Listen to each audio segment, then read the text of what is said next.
Hello बच्चों, आपने last video में देखा होगा कि हमने ये चैप्टर शुरू कर दिया है आपकी कक्षा 12वीं का। और आपकी जो किताब है, जो पार्ट है वो पार्ट 1 है इतिहास में। ये स्टार्ट कर दिया है। यहाँ पर हमने निर्वाह के तरीके देख लिए थे और ये जान लिए थे कि इस क्षेत्र को हड़प्पा क्षेत्र क्यों कहा गया है। बच्चों, आपको पता होगा कि आज हम पढ़ेंगे कृषि प्रौद्योगिकी यानी हड़प्पा सभ्यता, यानी जो शहर था हड़प्पा का, वहाँ पर कृषि किस तरह की होती थी। इससे पहले हम 5 प्रमुख शहर देख चुके हैं जो किस लिए फेमस थे। कोई बंदरगाह के लिए, कोई विनिर्माण क्षेत्र के लिए था। ये सारे 5 प्रमुख शहर हम देख चुके हैं। तो बच्चों, हम और आप जानते हैं कि कृषि के लिए पहली शर्त है क्या? बीज का होना। दूसरी शर्त कि हल होना चाहिए। खेती करने से पहले या बीज बोने से पहले हल से जोता जाता है खेत को। इसी तरह से हम यहाँ हड़प्पा के बारे में भी पढ़ेंगे कि हड़प्पा के लोग किस तरह से कृषि किया करते थे और क्या वे स्पष्ट रूप से कृषि करते थे या नहीं। तो उसके सवालों के जवाब भी हमें यहीं से मिलेंगे। और यहाँ से आपका एक क्वेश्चन पक्का बनता है, पक्का ही बनता है। तो मैं आपको सारे क्वेश्चंस भी कराऊंगी, long type, short type, MCQs और PYQ के साथ। ठीक है, यहाँ से बाहर मैं आपको कुछ भी नहीं आने दूंगी। आप मेरी लास्ट जो वीडियो है उसमें जाकर देख लीजिए और यहाँ से स्टार्ट कर दीजिए। आपका जो ये कोर्स है, मैं अब सितंबर से लेकर नवंबर तक आपकी हिस्ट्री अच्छे से कंप्लीट हो जाएगी। ठीक है, चलिए अब हम देखते हैं कृषि प्रौद्योगिकी।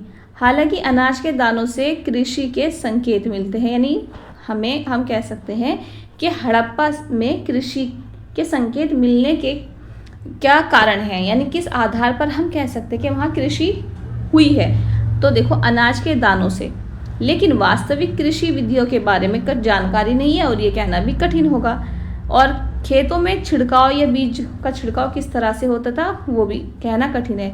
मोरों पर किए गए रेखांकन तथा मणिमूर्तियाँ यह इंगित करती हैं कि जिसे मणिमूर्ति की वर्षभ के विषय में जानकारी, और इस आधार पर पुरातत्वविद मानते हैं कि खेत जोतने के लिए बैलों का प्रयोग। आपको पता होगा कि कृषि के लिए खेत जोता जाता है और कृषि तभी आगे बढ़ती है। तो इसके साक्ष्य चोलिस्तान के कई स्थानों और बनावली, जो कि आपका हरियाणा है, हरियाणा में कई स्थान है, वहाँ से मिला है। और मिट्टी से बने हल्के प्रतिरूप मिले। नंबर 1, कृषि का क्या क्या संकेत मिले आपको? अनाज के दाने। ठीक है। नंबर 2, बनावली और चोलिस्तान से आपको मिट्टी के खिलौने मिले हैं, हलनुमा। कौन से नुमा? हलनुमा मिट्टी के खिलौने मिले हैं। ठीक है। और इसके साथ साथ आप बताएंगे कि पुरातात्विकों को कालीबंगन राजस्थान जो है नामक स्थान पर जुते हुए खेत के साक्ष्य मिले, यानी खेत जोत रखा है। और जो आरंभिक, देखो मैंने आपको बताया था कि हड़प्पा जो है वो 3 स्टेजों से निकला है। ठीक है, आरंभिक, परिपक्व और उत्तर, और उनके ये स्थानों के नाम भी हैं। तो कालीबंगा से जुते हुए खेत मिले हैं और जो हड़प्पा के आरंभिक स्तरों से है। इस खेत में हल रेखाओं के 2 समूह एक दूसरे को समकोण पर काटते हैं। MCQs बन जाएगा कि किस हड़प्पा सभ्यता से हल रेखाओं के 2 समूह एक दूसरे को समकोण पर काटते हैं। तो आप क्या कहोगे? आप कहोगे कि कालीबंगा से हमें इसके साक्ष्य मिले हैं। ठीक है, अब यहाँ हम देखते हैं इस खेत में हल रेखाओं के 2 समूह एक दूसरे को समकोण पर काटते हुए विद्यमान होते हैं, जो ये सबूत देते हैं कि एक टाइम पर 2 प्रकार की कृषि की जा सकती है। इन 2 प्रकार की फसलें एक साथ उगाई जा सकती थी। पुरातात्वविदों ने फसल की कटाई के लिए प्रयुक्त औजारों का भी बताया कि किस तरह के ये लोग औजार इस्तेमाल करते थे। वो सारी चीज़ें हैं। औजारों की पहचान करने का भी प्रयास किया। क्या हड़प्पा सभ्यता के लोग, ये क्वेश्चन है बेटा, लकड़ी के हत्थों में बिठाए गए पत्थर के फलकों का प्रयोग करते थे या फिर धातु के औजारों का प्रयोग करते थे? अधिकांश हड़प्पा स्थल अर्धशुष्क क्षेत्रों में स्थित है, यानी अर्धशुष्क आपको पता होगा, मैदानी इलाकों में, यानी रेतीले इलाकों में, या इस तरह से जहाँ संभवतः कृषि के लिए सिंचाई की आवश्यकता पड़ती होगी, यानी पूर्ण रूप से वहाँ पानी की व्यवस्था नहीं थी, ऐसे अर्धशुष्क क्षेत्र है वो। अफगानिस्तान में शोरदुगाई नामक स्थल से नहरों के कुछ अवशेष मिले हैं और नहरों के अवशेष मिलने से हमें पता लग जाता है कि ये लोग कृषि करते थे। परंतु पंजाब और सिंध में ऐसा नहीं है, पंजाब और सिंध इसके विपरीत है। ऐसा संभव है कि प्राचीन नहरें बहुत पहले ही गाद से भर गई थी। ऐसा भी हो सकता है कि कुओं से प्राप्त पानी के आधार पर ये सिंचाई करते हो। तो देखो, सबसे पहले कृषि के लिए किस चीज़ की ज़रूरत है बेटा? बीज, फिर हल, ठीक है, फिर उसके बाद क्या यहाँ पर आपको बताना होगा कि सिंचाई के साक्ष्य कहाँ से मिले, जो हम कह रहे हैं। ठीक है, और कालीबंगा जो राजस्थान का है वहाँ से पता है कि जले खेत मिले हैं वहाँ से, है ना। तो ये सारी चीज़ें इन चीज़ों के आधार पर, और अफगानिस्तान से आपको नहरों के अवशेष मिले तो आप इनके आधार पर बता सकते हो। इसी तरह से एक स्थान है धोलावीरा जो कि आपका गुजरात में है, वहाँ से आपको पानी के साक्ष्य मिले, जलाशय मिले हैं। क्या मिले हैं? जलाशय मिले हैं। ठीक है, चलते हैं आगे। ये रहा यहाँ देखते हैं। कह रहा है कि कुओं से पानी निकाला होगा। इसके अतिरिक्त धोलावीरा यानी गुजरात में मिले जलाशयों का प्रयोग संभवतः कृषि के लिए जल संचयन हेतु किया जाता है। यानी पानी इकट्ठा कर लो, जो बुरे वक्त में जब कृषि की सिंचाई करेंगे उस वक्त हमारे काम आएगा। ठीक है, यहाँ तक आप क्या देखो बेटा, ये धातु के औजार हैं ये, यानी कि हड़प्पाई वासी जो थे वो धातु के औजारों से परिचित थे। लोहे से वो लोग परिचित थे। एमसीक्यूज में कि क्या हड़प्पा वासी लोहे से परिचित थी, तो आप कहेंगे जी हाँ, परिचित थे। पुरातात्व वस्तुओं की पहचान कैसे करते हैं? अब आप इसको खुद पढ़ें या आप मुझे कमेंट बॉक्स में बताइए कि मैं आपको पढ़ाऊँ। चलो मैं आपको पढ़ा ही देती हूँ। जैसे मान लो बेटा, आप कोई पुरातात्विद है, यानी हिस्ट्री आपके पास है और आप एक पुरातात्विक बन गए हैं, और आप क्या करना चाहते हैं कि आपको एक जगह दे दी है, जैसे हड़प्पा दे दी है, और कहा है कि आप यहाँ पर कुछ नई चीज़ें ढूंढो। तो जब आप नई चीज़ें ढूंढोगे तो आप क्या करोगे? कोई अपनी प्लानिंग बनाओगे और उस प्लानिंग के आधार पर आप क्या क्या चीज़ें वहाँ देखना पसंद करोगे। ठीक है, तो ये किस तरह से करते हैं, ये एक इंडिपेंडेंट क्वेश्चन आपका बन जाता है। चलिए देखते हैं। भोजन तैयार करने की प्रक्रिया में अनाज पीसने के यंत्र तथा उन्हें आपस में मिलाने के मिश्रण करने तथा पकाने के लिए बर्तनों की आवश्यकता थी। इन सभी को पत्थर, धातु, मिट्टी से बनाया जाता था। ठीक है, या कह रहा है कि चाहे वो आपका भोजन बनाना हो या अनाज पीसना हो या कोई मिश्रण बनाना हो या खाना बनाना हो, उसके लिए किन बर्तनों की ज़रूरत होती थी? वो धातु तथा मिट्टी से बनाए जाते थे। और यहाँ महत्वपूर्ण स्थल है हड़प्पा स्थल। मोहनजोदाड़ो से हुए उत्खननों पर सबसे आरंभिक रिपोर्टों में से कुछ उदाहरण दिए गए हैं। तो देखते हैं। अवतल चक्कियाँ मिली हैं बच्चों। क्या मिली है? चक्कियाँ मिली है, बड़ी संख्या में मिली है। ऐसा प्रतीत होता है कि अनाज पीसने के लिए प्रयुक्त ये एकमात्र साधन थी, यानी चक्कियाँ मिली हैं। साधारणतः ये चक्कियाँ स्थूल यानी कठोर कंकरीले अग्निज अथवा बलुआ पत्थर से निर्मित है। आमतौर पर इनसे अत्यधिक प्रयोग के संकेत मिलते हैं। चूँकि इन चक्कियों के तल सामान्यतः उत्तल हैं, निश्चित रूप से इन्हें ज़मीन से अथवा मिट्टी में जमा कर रखा जाता होगा ताकि हिले ना, जिन्हें इन्हें हिलने से रोका जा सके। दो मुख्य प्रकार की चक्कियाँ मिलती हैं। एक वे हैं जिन पर एक दूसरा सा छोटा सा पत्थर आगे पीछे चलाया जाता था जिससे निचला पत्थर खोखला हो गया था, तथा दूसरी वे हैं जिनका प्रयोग संभवतः केवल सालन या तरी बनाने के लिए जड़ी बूटियाँ, जैसे आज सिलबट्टा है जिसमें मसाला भी पीस लेते हैं, को कूटने के लिए किया जाता था। समझ गए आप? इस तरह से। और दूसरे प्रकारों के पत्थर को हमारे श्रमिकों द्वारा सालन पत्थर या नाम दिया गया, तथा हमारे बावर्ची ने यही पत्थर रसोई में प्रयोग के लिए संग्रहालय के आधार पर मांगा है। ये रहो। ठीक है, अवतल चक्की आपकी। ठीक, यहाँ आहार संबंधित आदतों को जानने के लिए पुरातात्विक किन साक्ष्यों का इस्तेमाल करते हैं? बेटा वही जो मैं आपको पिछली वीडियो में पढ़ा चुकी, वही लिखना है और कुछ भी नहीं लिखना है कि हमें हड्डियों के अवशेष मिले हैं, दालों के अवशेष मिले हैं, पक्षियों के हड्डियाँ मिली हैं, वही सारी चीज़ें। बस आपको क्वेश्चन को पकड़ना होगा और कुछ भी नहीं है इसके अंदर। बल्कि मैं आपको ये सारे क्वेश्चन मैं खुद आपको ये कराऊंगी। ठीक है। हड़प्पा संस्कृति के योजनाबद्ध शहर, यानी हड़प्पा सभ्यता में किस तरह के शहर थे। पहले मैं आपको इनके 5 प्रमुख शहर बता चुकी हूँ ना एमसीक्यूज में। उससे अलावा हम यहाँ पर हड़प्पा, मोहनजोदारो, रावी, कालीबंगा, धोलावीरा, चनहूदड़ो और बहुत से शहर है, जैसे बनावली से क्या मिला है और कालीबंगा, पीलीबंगा, यहाँ से क्या क्या मिले हैं, इन सारी चीज़ों के बारे में जानेंगे। हड़प्पा संस्कृति योजनाबद्ध शहर। हड़प्पा संभवतः हड़प्पा सभ्यता का सबसे अनूठा पहलू शहरी केंद्रों का एक विकास था। देखो, इस सभ्यता की सबसे प्रमुख विशेषता ये रही है कि ये एक नगरीय सभ्यता थी। इस सभ्यता को कांस्य युगीन सभ्यता भी कहा गया है। ठीक है। और यहाँ के जो शहर हैं वो प्रमुख इसलिए कि उनको बहुत योजना यानी प्लानिंग के तहत बनाया गया था। कि खिड़की और विंडो, जिसको हम कहते हैं दरवाजे की साइड खुलेंगे। समकोण पद्धति इन्होंने अपनाई है। साथ ही साथ इन्होंने जलाशय बनाए, अन्न भंडारण बनाए, शहरों को किस तरह से व्यवस्थित किया, नाली की इनकी जो जल निकास योजना है, नाली और रोड को बनाने का जो तरीका है वो बहुत अनूठा था।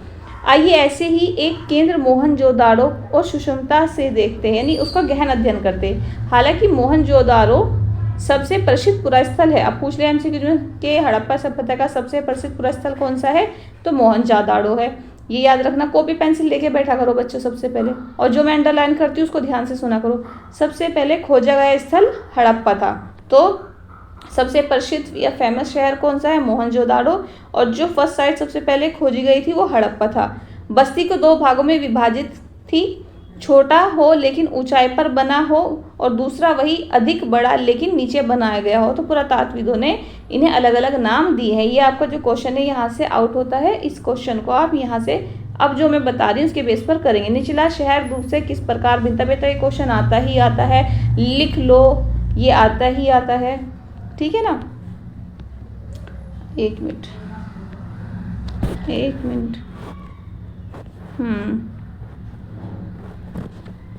देखो, इन्हें क्रमशः दुर्ग और निचला शहर, यानी जो छोटा शहर था ऊंचाई पर बना हुआ था वो दुर्ग कहलाता था, जो बड़ा शहर था और नीचे बना हुआ था वो निचला शहर कहलाया जाता था। अब जो छोटा शहर था ऊंचाई पर बना था, दुर्ग की ऊंचाई के कारण यहाँ था कि यहाँ की संरचनाएं कच्ची ईंटों के चबूतरों पर बनी थी। अब देखना, डिफरेंस खुद देख लोगे आप। दुर्ग को दीवार से घेरा गया था, जिसका अर्थ है कि इसे निचले शहर से अलग किया गया था। निचला शहर भी दीवार से घेरा गया था। इसके अतिरिक्त कई भवनों को ऊंचे चबूतरों पर बनाए गए, यानी निचले शहर में भी कई भवन ऐसे थे जिन्हें ऊंचे चबूतरों पर बनाया गया था, जो नींव का कार्य करते थे। अनुमान लगाया गया है कि यदि श्रमिक प्रतिदिन 1 घनीय मीटर मिट्टी ढोता होगा तो मात्र आधारों को बनाने के लिए 40 लाख श्रम दिवसों अर्थात बहुत बड़े पैमाने पर श्रम की आवश्यकता होगी। इतना इन्होंने अपना, आपको इतना जानने की ज़रूरत नहीं है डीप में कि उचला शहर दुर्ग ऊंचाई पर था, निचला शहर नीचाई पर था। दुर्ग में क्या था, जो विशेष अधिकारी प्राप्त लोग होंगे, जैसे पादरी होगा या फिर पुजारी होगा, शासक वर्ग होगा, वो रहते होंगे। निचला शहर सामान्य जनता और लोगों के लिए था, ठीक है। तो कुछ और देखिए। एक बार चबूतरों के यथास्थान बनने के बाद शहर का सारा भवन निर्माण कार्य चबूतरों पर एक निश्चित क्षेत्र तक सीमित था। इसलिए ऐसा प्रतीत होता है कि पहली बस्ती का नियोजन किया गया था। फिर उसके अनुसार क्रियावन नियोजन के अनुसार लक्षणों में ईंटें शामिल की गई होंगी, जो भले ही धूप में सुखाकर अथवा, यानी मिट्टी के, निचला शहर किससे बनाया गया है, मिट्टी से बना, सॉरी ईंटों का बना हुआ, जो कच्ची ईंटों का बना है, ठीक है, पकाकर बनाई गई है। पक्की जो कच्ची मिट्टी से जो ईंटें बनाई गई हैं उन्हें पकाकर फिर ये शहर बना। एक निश्चित अनुपात होता था जहां लंबाई और चौड़ाई ऊंचाई क्रमशः 4 गुनी और 2 गुनी होती थी। इस प्रकार की ईंटें संभवतः हड़प्पा सभ्यता के प्रयोग में लाई गई थी, ठीक है। अब हम देखते हैं ये जो आपका बॉक्स है, हड़प्पा की दुर्दशा। ये मैं आपको समझा देती हूँ कि ये जो आपका क्वेश्चन है कि दोनों शहरों में डिफरेंस बताओ, ये आपको डिफरेंस बताना है कि उचला शहर ऊंचाई, छोटा शहर था ऊंचाई पर बना था, दुर्ग कहते थे। निचला शहर था और बड़ा था और उसको निचला शहर कहा जाता था। जो ऊंचाई पर बना हुआ दुर्ग था उसमें विशेष अधिकार प्राप्त लोग रहते थे और शासक वर्ग रहते थे, और जो था वो सामान्य जनता के लिए बना हुआ था, ठीक है। हालांकि हड़प्पा सभ्यता सबसे पहले खोजा गया स्थल था। इसे ईंटें चुराने वालों ने बुरी तरह से नष्ट कर दिया था। 1875 में ही भारतीय पुरातात्विक सर्वेक्षण के पहले जनरल अलेक्जेंडर कनिंघम ने, जिन्हें सामान्य भारतीय पुरातत्व का जनक, ये एमसीक्यूज के भारतीय पुरातत्व का जनक किसे कहा जाता है, तो अलेक्जेंडर कनिंघम को कहा जाता है, ठीक है, पुरातत्व का जनक कहा जाता है, ने लिखा था कि प्राचीन स्थल से ले जाई गई ईंटों की मात्रा लगभग 100 मील लंबी लाहौर तथा मुल्तान के बीच की रेल पटरी के लिए ईंट बिछाने के लिए पर्याप्त थी। इस प्रकार स्थल की कई प्राचीन संरचनाएं नष्ट कर दी गई। इसके विपरीत मोहनजोदाड़ो कहीं बेहतर स्थिति में था। यानी कि हड़प्पा सभ्यता सबसे पहले खोजा तो गया था, लेकिन इसके इतने सारे जो शहर थे उनको नष्ट कर दिया गया, क्योंकि जो मुल्तान के बीच में, मुल्तान से लेकर जो एक रेल लाइन बिछाई गई थी लाहौर से मुल्तान के बीच में, उसमें इन ईंटों का प्रयोग कर लेता है, इसलिए इसके बहुत सारी संरचनाएं नष्ट हो गई। और इसी के कारण है कि हड़प्पा हमें अच्छी स्थिति में नहीं मिलता, मोहनजोदाड़ो काफ़ी अच्छी स्थिति में मिलता है। तो आपसे अगर वो पूछे कि हड़प्पा सभ्यता की विशेषताएं बताइए, तो सबसे पहले आप क्या विशेषताएं बताएंगे कि इनकी नगर योजना व्यवस्था, ठीक है। दूसरा पॉइंट आ गया है आपका नालों का निर्माण। एक एक पॉइंट आपको याद होना चाहिए, ठीक है। हड़प्पा शहरों की सबसे अनूठी विशेषताओं में से एक ध्यानपूर्वक नियोजन जल निकास प्रणाली थी। बहुत, क्योंकि पानी कहीं रुकता ही नहीं था, इतना अच्छा सिस्टम था। जैसे आज हमारे समाज में बारिश हो जाए, चारों तरफ तुम्हारा जो एरिया है, जो नाला है, सब जो गलियां हैं वो सब भर जाती हैं, फुल फिल हो जाती है गंदे पानी से, निकलने का रास्ता ही नहीं था। लेकिन हड़प्पा सभ्यता में ऐसा कुछ नहीं था। ये दिखाना चाहता है कि आज के समय में इतनी वैज्ञानिकता होते हुए और इतना टेक्नोलॉजी में आगे होते हुए भी हम अपने सीवेज सिस्टम को अच्छा नहीं बना पा रहे हैं। उस टाइम के लोग इतने पढ़े लिखे भी नहीं थे और वो किस तरह से आधुनिक पद्धति को जानते थे। और हमें हड़प्पा सभ्यता से ये भी सीखने को मिला कहीं ना कहीं कि उन लोगों ने किस तरह से नगर नियोजन, नाले की जो सिस्टम है, जल निकास प्रणाली है, किस तरह से बना के रखी थी, साफ सुथरी जल निकास प्रणाली थी। आप निचले शहर के नक्शे को देखें तो आप ये जान पाएंगे कि सड़कों तथा नालियों को लगभग एक ग्रिड पद्धति में, ठीक, इसमें ग्रिड पद्धति में बनाया गया था और ये एक दूसरे को समकोण पे काटती थी। देखो काट रहे हैं ना, समकोण पर काटती थी। ऐसा प्रतीत होता है कि पहले नालियों के साथ गलियों को बनाया गया, देखो, फिर उनके अगल बगल आवासों का निर्माण किया। पहले घर नहीं बनाए गए, पहले नालियों के साथ क्या बनाए गए, गलियां बनाई गई कि भाई ये नाली है, ये गली है और ये नाली है, फिर आवास बनाए गए, ठीक है, ताकि पानी ना रुके। यदि घरों के गंदे पानी की गलियों की नालियों से जोड़ना था तो प्रत्येक घर की कम से कम एक दीवार का गली से सटा होना आवश्यक था। समझ गए। अब देखो दुर्ग का कुछ पॉइंट यहाँ पर भी आ जाते हैं, तो दुर्ग के बारे में हम यहाँ पर भी कुछ पॉइंट जान लेते हैं। हालांकि अधिकांश हड़प्पा बस्तियों में एक छोटा ऊंचा पश्चिम, तो देखो दुर्ग कहाँ पे होता था, आपको पहला पॉइंट पता लग गया, ऊंचाई पर होता था। दिशा क्या पता चल गई आपको, पश्चिमी दिशा होती थी, विशेष वर्ग के लिए होता था। और इसी तरह से आपको पता होगा कि जो आपका निचला शहर था वो आपका पूर्वी भाग में था, सामान्य लोगों के लिए था, निचाई पर था। इस नियोजन में विविधताएं हैं, धोलावीरा तथा लोथल। यहाँ ये चीज़ें देखो, जो गुजरात से हैं ऐसे स्थलों पर पूरी बस्तियाँ किलेबंद थी, यानी ये जो धोलावीरा और लोथल हैं ये भी क्या थे, किलेबंद थे, क्योंकि आपको पता होगा जो दुर्ग था वो किलेबंद था, तो ये भी पता होना चाहिए। किलेबंद थी तथा शहर के कई हिस्से भी दीवारों से घेरकर अलग किए गए थे। लोथल में दुर्ग दीवार से घिरा तो नहीं था, परंतु कुछ ऊंचाई पर बनाया गया था। तो क्या क्या पता लगा कि आपको कि ये दुर्गीकरण इनका किया जाता था और सामान्य शहरों का दुर्गीकरण नहीं किया जाता था, ठीक है। अब आपको देखो हमने क्या क्या पढ़ा, शहरी नियोजन में नाली मतलब टाउन प्लानिंग भी देख लिया, हम देखेंगे अभी। और ये भी यहाँ पर नालियों का निर्माण किस तरह से किया जाता था, ये इसकी विशेषताएं ये आपको याद रखनी होगी। तो बच्चों अगर आपको समझ में आ गया यहाँ तक और आप चाहते हैं कि मैं आपको इसी तरह से समझाऊँ एक एक चीज़, तो बस आप चैनल को सब्सक्राइब कीजिए यार, सपोर्ट कीजिए। आपके साथ साथ ये आपकी ही नहीं, ये मेरी भी 2026 की जर्नी है जिसे मैं आपके साथ शेयर कर रही हूँ। आपके मार्क्स आएंगे तो मुझे बहुत खुशी होगी। एक छोटा सा सब्सक्राइब करने में आपका कुछ नहीं जाता, लेकिन एक सामने इंसान जो होता है ना उसे मोटिवेशन मिलता है। पढ़े ही आज मेरी वीडियो पे 3 व्यूज़ आए हैं एक दिन में, लेकिन मुझे आशा है उस ऊपर वाले पे और आपके पढ़ने पर कि ये 3 से 3 लाख भी होंगे, ठीक है ना, 3 लाख भी होंगे। कोई बात नहीं, छोटा है, लेकिन छोटी सीढ़ी से ही आप बड़ा सफ़र तय करते हो और बूंद बूंद से घड़ा भरता है। और मुझे यकीन है आप मुझे यहाँ तक लाए हैं, सपोर्ट करेंगे। बच्चों, बची हुई जो वीडियो है वो हम शाम को देखेंगे। तो आप अगर चाहते हैं कि आप इस तरह से सारा कॉन्सेप्ट अपना क्लियर कर सकें तो आप यहाँ पर साथ दीजिए। मैं आपको इसके नोट्स भी बना कर दूँगी, अभी चैप्टर पढ़ा रही हूँ, आपको नोट्स दे दूँगी, टेलीग्राम की आईडी भी दे दूँगी। अगर आप कमेंट करेंगे तो ज़्यादा से ज़्यादा नोट्स लेने के लिए आप मुझे टेलीग्राम पर भी फॉलो कीजिए, लेकिन जब आप कहेंगे तब मैं टेलीग्राम चैनल बनाऊँगी, उससे पहले नहीं, ठीक है। ये तो बुक्स है, मैं आपको समझा रही हूँ। नोट्स मेरे हैंड रिटन नोट्स मिलेंगे, मैं उन्हें आपको दिखा दूँगी। थैंक यू सो मच प्यारे बच्चों यहाँ तक आने के लिए। आप यंग हो, आप में बहुत ज़्यादा जज्बा है कुछ भी करने का, सो प्लीज़ बने रहिए। चलिए, थैंक यू सो मच।